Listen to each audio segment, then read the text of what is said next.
In this video, I'm going to show you how to replace the front brakes, pads, and rotors on this Ram 2500. Let's install these TRQ brakes. I have aftermarket wheels here, but if you have the original wheels, use your socket and remove all the lug nuts. I have to take off this cover first.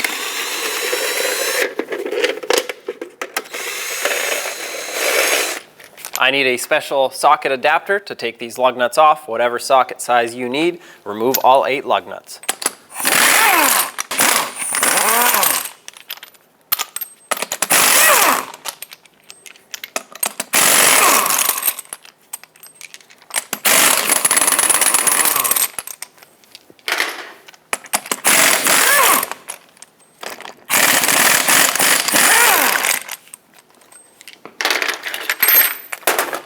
Remove your wheel. Remove the two 17mm bolts that hold the caliper onto the bracket. Leave one in a couple turns. Remove the other one. Now you can pull both off and remove the caliper. Sometimes if it's stuck on here, you can use a pry bar to help you pry it off. At this point, I'm going to flip it up and over and put it right on top of this upper ball joint. That way it doesn't put any pressure on the brake hose or doesn't pull on the ABS wire, which you can disconnect from this retainer if you need to. Remove your pads, slide them straight out. Sometimes the anti-rattle clips will fall out, that's okay. There we go. There are two 24mm bolts that hold the caliper bracket onto the front axle. Remove them both.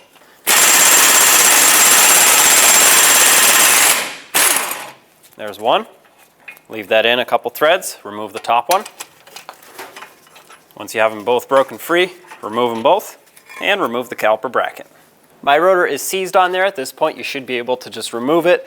I'm going to put a lug nut on for safety and use my large hammer, basically hammer it off of the hub here, whether it's seized on the hub surface or behind it, doesn't matter, hammer it off.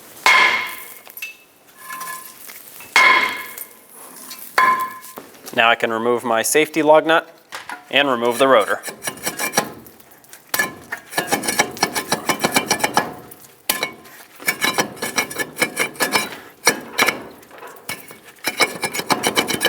There we go.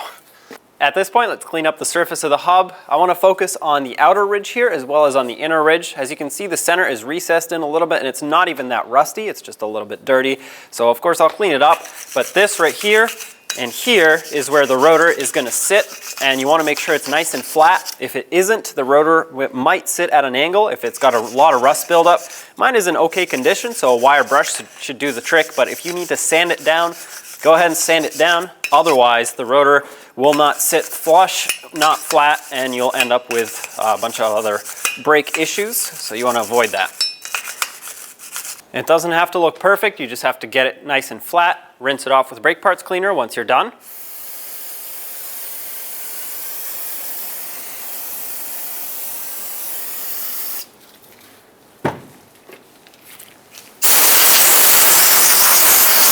Now I want to coat it with an anti-corrosive coating. I like to use anti-seize, and you want to make sure you put a thin layer across the entire surface of the hub so the rotor doesn't seize on in the future. Try to avoid getting it on the lug studs. If a little bit gets on it, that's all right, but don't coat them.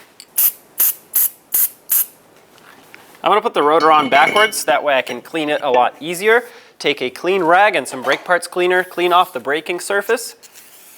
You want to make sure that no oils, fingerprints, anything like that, or debris is on this surface. Once you've cleaned this off, grab the rotor, flip it over, install it the right way, all the way on, and clean off the braking surface on this side as well. Same thing, clean rag and some brake parts cleaner. You don't need a lot. Just wipe it clean. You don't want any oils or grease on that. Now on a workbench, let's prepare the caliper bracket for reinstallation. If any of your anti-rattle clips still stayed on here, remove them. Pretty much all of mine fell off except for this one. And at this point, I'm going to use a wire brush and wire brush this off. If you spray a little bit of brake parts cleaner, it actually cuts down on the dust. It doesn't have to look perfect, you just have to get the majority of the rust off of here. And once you think you got it pretty cleaned up, rinse it off with some brake parts cleaner, dry it off, and then we'll apply a thin layer of grease. I'm using silicone paste that is rated for brakes. You want to make sure that whatever you're using, whether it's brake grease or something else, is rated for high temperature. Otherwise it'll basically melt as the brakes heat up. That would not be good. And you don't want a lot, you just want a thin layer, because if you put too much, it'll actually squeeze out onto where the rotor rides as soon as you put the new anti-rattle clips on. Speaking of, you want to make sure you put the right one on the right side. They have a larger hook and a smaller hook. The larger hook goes on the outside of the bracket. The smaller hook goes on the inside where the rotor goes. Press them down all the way. Once you do this to one side, flip it over, do the same to the other side. Next, I want to clean up the slider pins. If yours are seized, well, you may need a new bracket at that point or a new caliper, but typically they should be good still as long as the boot is good. Speaking of, you're going to want to remove that boot off of the pin, or sometimes it stays on the caliper, and inspect it to make sure it's not torn.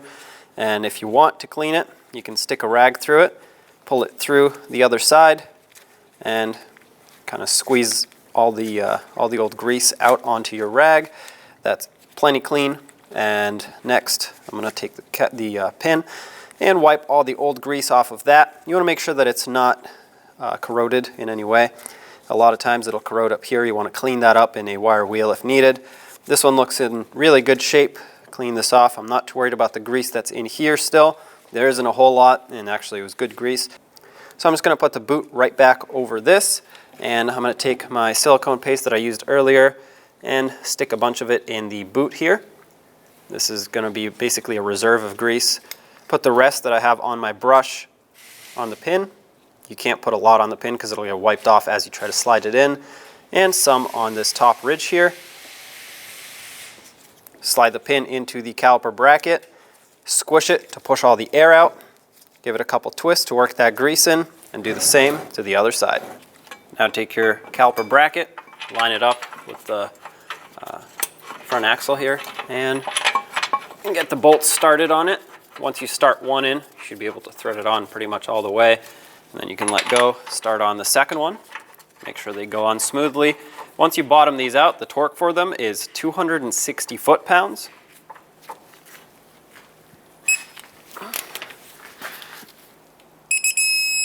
That's one.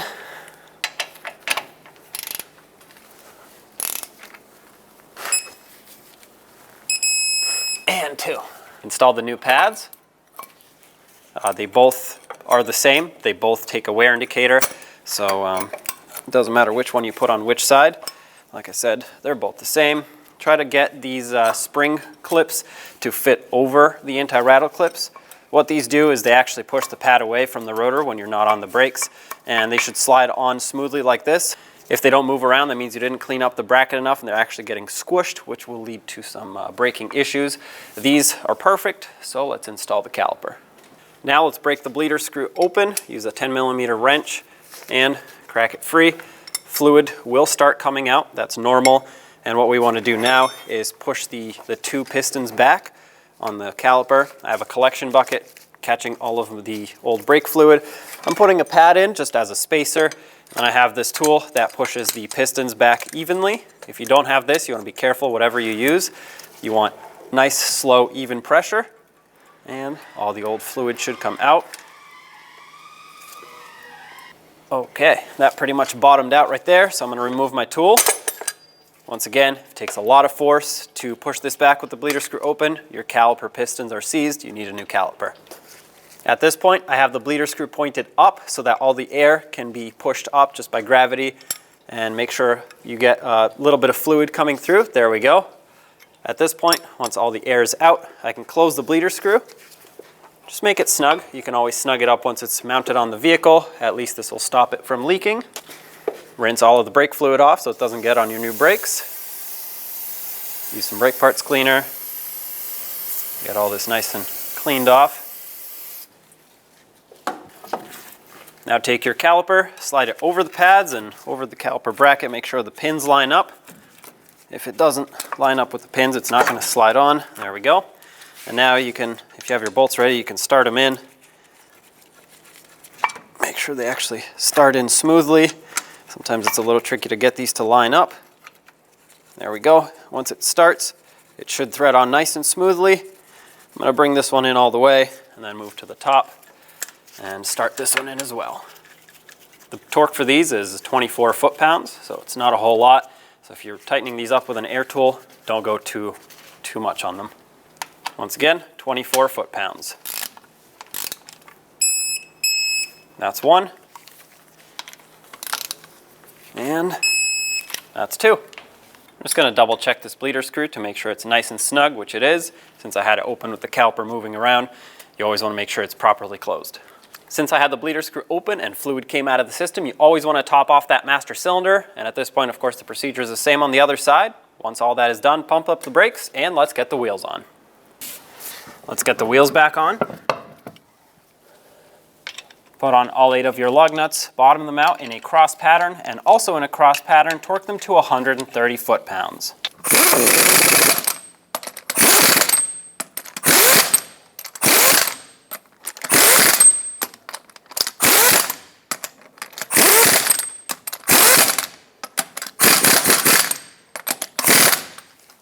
Once again, 130 foot-pounds in a cross pattern.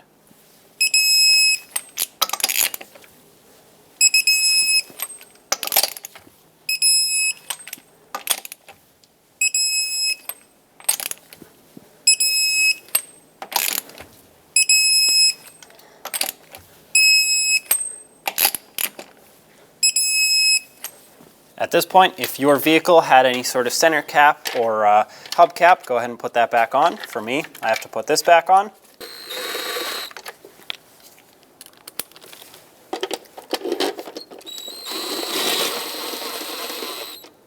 If you have anything like this, you want to make sure you just snug it up just slightly. It's plastic. There you have it. When only the best will do, demand TRQ. The only company that lets you view before you do. TRQ is committed to offering the highest quality aftermarket auto parts that are engineered for peace of mind. Thanks for using and viewing with TRQ.